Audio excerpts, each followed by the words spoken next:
السلام عليكم الاخوان ورحمه الله وبركاته. اليوم المهم جبنا لكم ملخص ديال التحركات ديال عبد الصمد الزلزولي ورومانسيس. كل واحد منهم قدم مباراه جيده، ورومانسيس لعب 90 دقيقه كامله، وعبد الصمد الزلزولي لعب 17 دقيقه وقدم فيها اداء جميل. المهم الاخوان راه بجوج تعلقوا في المباريات ديال اليوم، ولكم مع الملخصات وتحياتي.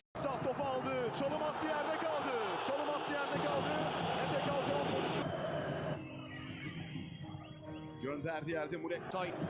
Gökhan. Sainz kart. Sonra.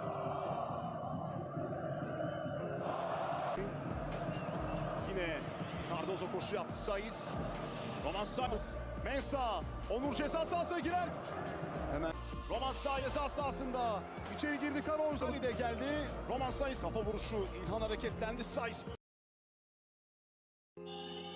بخطأ وركلة حرة آتاكي بورخا. كلا اللاعبين